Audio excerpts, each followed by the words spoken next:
The first stage of subversion is the process which is called basically demoralization. It says for itself what it is.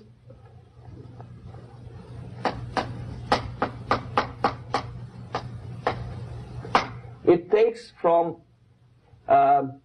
say, 15 to 20 years to demoralize a society. Why 15 or 20 years?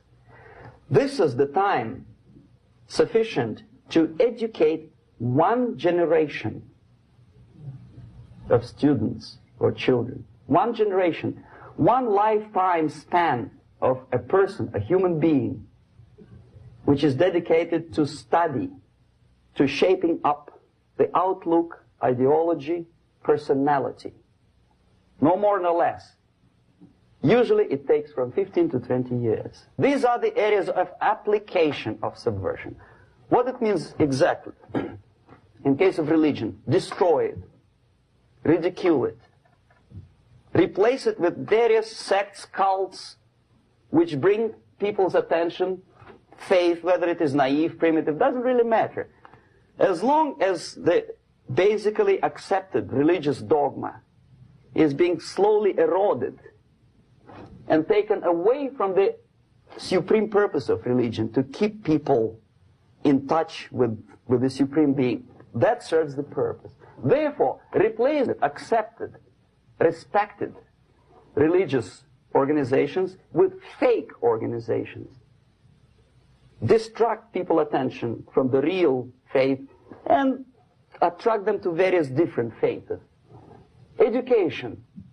Distract them from learning something which is constructive, pragmatic, efficient.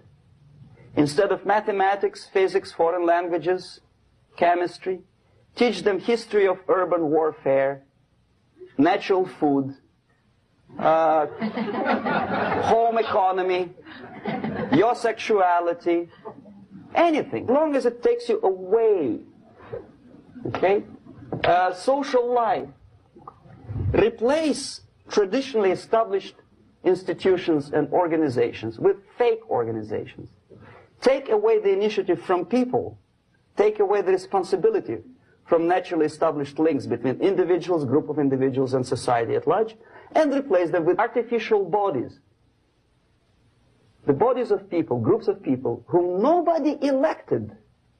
Never. As a matter of fact, most of the people don't like them at all, and yet they exist. One of such group is media. Who elected them? How come they have so much power? Almost monopolistic power on your mind. They can rape your mind. But who elected them? How come they have a nerve to decide what is good and what is bad for the elected by you president and his administration? Who the hell are they?